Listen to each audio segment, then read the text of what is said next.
முன்னாள் ஜனாதிபதி ரணில் விக்ரமசிங்க மீது சட்டம் பாய்ந்துள்ளதால் ராஜபக்ஷக்கள் ஆட்டம் கண்டுள்ளனர். நாட்டுக்கு தீங்கு இழப்பு ஏற்படுத்தியது ரணிலா ராஜபக்ஷவா என்பது எமக்கு முக்கியமல்ல.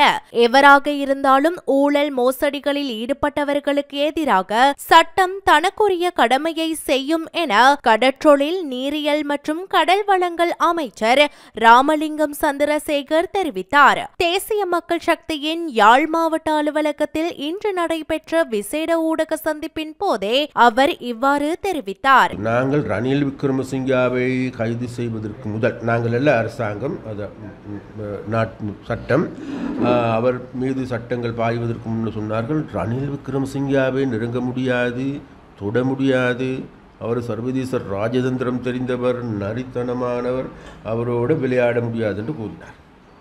இப்பொழுது அவர்களுக்கு எல்லோருக்கும் தெரிய வந்திருக்கின்றது, அவ்வாறு கூறிய பெரிய புள்ளி என அருதிய சர்வதேச நண்பர்கள் இருப்பதாக கருதிய, தனது மூளை நரித்தனமான மூளை என்று கருதிய அவரே கைது செய்யப்பட்டிருக்கின்ற பொழுது இன்றைக்கு ராஜபக்சாக்கள் ஆட்டம் கொண்டிருக்கின்றார்கள்.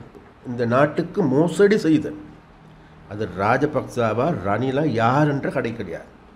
மோசடி செய்த மக்களுடைய சொத்துக்களை சூறையாடிய அனைவரும் படிப்படியாக சிறைக்கு செல்வது தவிர்க்க முடியாது. ஒரு சில வாரங்களில் வடக்கிலும் அவ்வாறான ஒரு சில அரசியல்வாதிகளுடைய வாழ்க்கையில் வசந்தம் பிறக்கும் என்று நாங்கள் நினைக்கின்றோம்.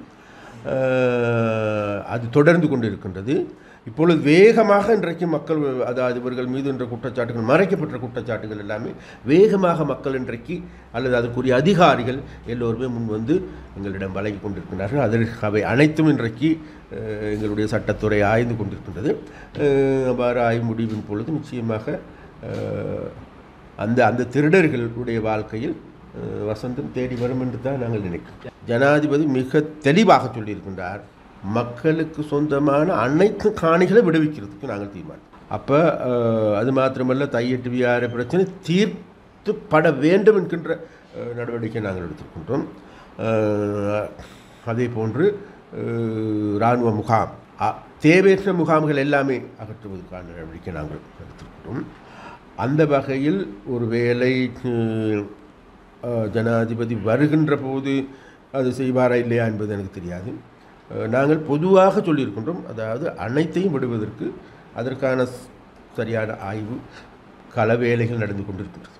இதேவேளை இந்த விடயம் தொடர்பில் கருத்து வெளியிட்ட அமைச்சர் பிமல் ரத்நாயக்க, ரணில் விக்ரமசிங்க கைது செய்யப்பட்டமை தவறு என சுமந்திரன் கூறுவது கவலை அளிக்கின்றது. அவர் யாழில் இருந்து கதைக்கின்றாரா அல்லது ரணிலின் வீட்டில் இருந்து கதைக்கின்றாரா என்று கேள்வி எழுப்பியுள்ளார்.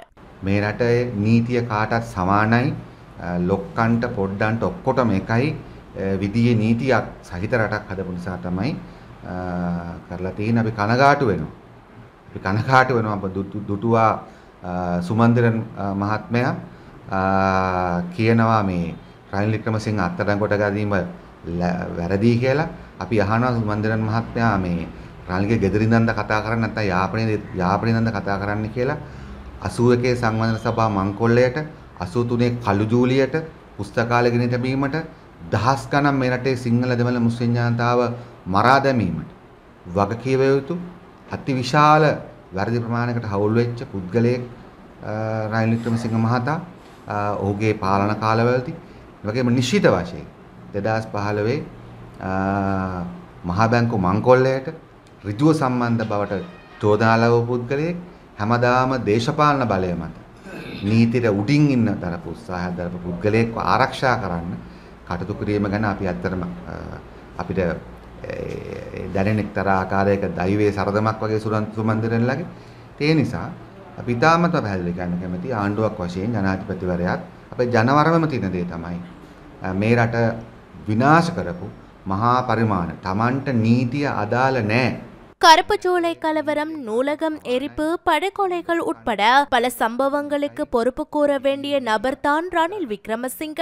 மத்திய வங்கி பிணைமுறி மோசடி குற்றச்சாட்டும் உள்ளது. இப்படிப்பட்ட நபரை பாதுகாக்கும் விதத்தில் கருத்து வெளியிடுவது கவலையளிக்கின்றது. இந்நாட்டில் சட்டம் என்பது அனைவருக்கும் சமம். பலம் பொருந்தியவர்களுக்கு எதிராக சட்டம் செயற்படாது என்ற நிலை மாற்றப்பட்டுள்ளது. ரணில் விக்ரமசிங்க மட்டுமல்ல, எப்படியான நபரும் சட்டத்துக்கு கட்டுப்பட்டே செயற்பட வேண்டும். இந்த விடயத்தில் எவருக்கும் விதிவிலக்கல்ல என அவர் தெரிவித்தார்.